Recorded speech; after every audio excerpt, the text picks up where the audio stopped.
Chapter 32. Friday morning might have felt like any other winter morning in Nordby, except for one thing. The solstice festival had arrived. Winter solstice is the time when the sun's position is at its greatest angular distance on the other side of the equatorial plane, meaning it's the shortest day and longest night of the year.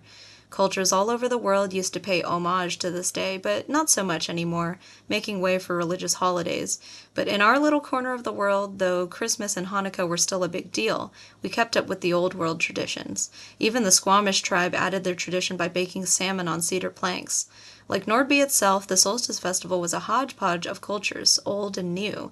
Though Ratcatcher and her giant stuffed rat had nothing to do with the old traditions, I was pretty sure that they'd be welcomed with open arms. Ratcatcher's Emporium officially opened at 9 o'clock a.m. The taxidermist wheeled in the rat on a hand truck. Its glass eyes and glossy black hair gave me the creeps. Ratcatcher slept on her throne. Irmgard stood ready behind the cash register. Elliot, digital camera in hand, stood next to the rat. Elizabeth fiddled with a display of Ratcatcher keychains. Elizabeth had never worked before, not even as a babysitter. Working was a big deal for her. Working was a normal deal for me, except that everything was riding on that particular working day. Everything. "Where is everyone?" Elizabeth asked. She had painted whiskers on her face and wore one of our rat ear headbands. I paced next to the door. I went outside and looked down the street. Orange cones blocked each end, making Main Street pedestrian only.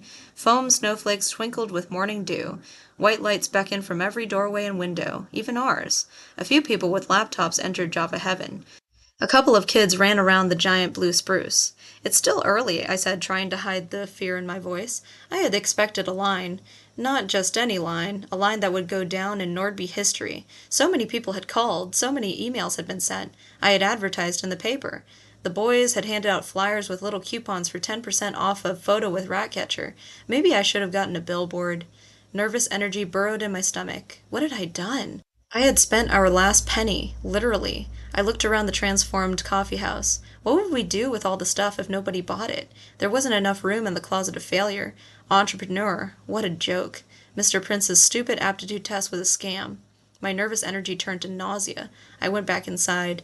Ratcatcher, sensing my fear, pawed at my ankles. I picked her up and buried my nose in her black and white neck. "Where are they?" I whispered. She purred. "Hello! We hear you got the rat."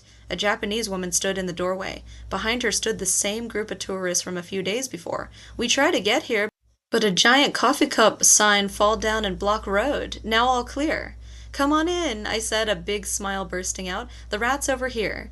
They came in. They laughed and petted the rat. They posed for pictures, then bought 7 coffee cups, 12 sets of sticky notes, and 20 tins of Ratcatcher breath mints. And things just got better and better and better. By the time Lars hobbled down the street with his fancy cane, the line stretched right up to Java Heaven's front door, which was about the best thing ever. "Move that line," Mr. Darling bellowed, storming into our crowded shop. "Why?" I asked. It's so nice when a person doesn't scare you anymore, when you can look right into a face that used to intimidate you and say, "What's your problem?" "Your line is my problem. It's blocking my customers." "I seem to recall that your line blocked Anna's customers last year," Ingvard said. Mr. Darling folded his arms. "I don't know what you're talking about." He sneered at me. "I think those old men are purposefully turning the line towards my door." "I don't know what you're talking about," I said. Ralph and Odin waved through the picture window. My grandmother would be so proud. "We'll see about this. I'm calling Officer Larson." Mr. Darling knocked over a display of Ratcatcher water bottles on his way out. I didn't worry about Mr. Darling. Turns out, Elizabeth was really good at pushing merchandise.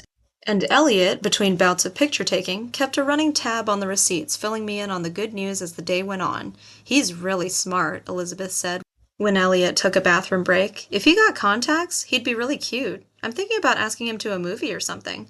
Do you think that's weird?" "I think that's a great idea." Lots of Nordby High students came in, including Face and his country club herd.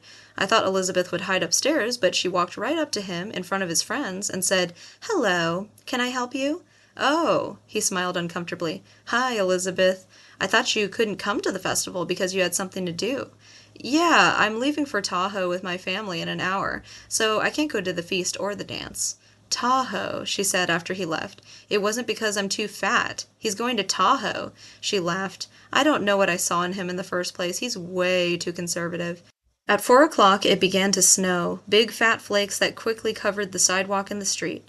The solstice crowd had grown each hour. More Nordby High students came into the Emporium. It didn't bother me one bit that some of them carried Vincent mochas. The first group of carolers strolled in with their Victorian costumes. Kids ran past carrying their peanut butter and birdseed stuffed pine cones. Elizabeth and Elliot took a break and wandered off to see how the tree decorating was going. When they came back, they brought a bag of warm scones with loganberry jam that a Girl Scout troop was selling. Between working the cash register and answering the phone, I barely had time to think about anything else. Until he walked through the door. He was dressed in full Highland regalia, with a red and green plaid kilt and a black jacket with gold buttons, like a character from a movie. I was dressed in jeans, a sweatshirt, and an Emporium apron, like a girl from a shop. Hypnotized, I walked straight into Elizabeth. "Wow, you look great," Elizabeth told him. "Where can I get a jacket like that?" "It's formal wear," he said proudly. "I tried a tuxedo, but I think this suits me better." It did. He looked amazing. Did I have any makeup on? When had I last brushed my hair? He pushed back his long hair. The copper strands glowed like filaments. "I'm here to escort you to the grand feast." I tried to act nonchalant. "Oh, I almost forgot about that." I looked at the clock. The grand feast at the Sons of Norway would start in half an hour. The store was still full of customers.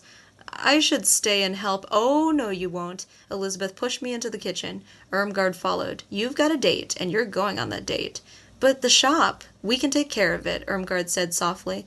Malcolm posed for a photo with a group of old ladies and Ratcatcher. His jacket buttons sparkled. Every light in the room seemed drawn to him. "You've got a date with an angel," Elizabeth said. "For God's sake, Katrina, what are you going to do, reject an angel?" I smiled. "I'll be right back."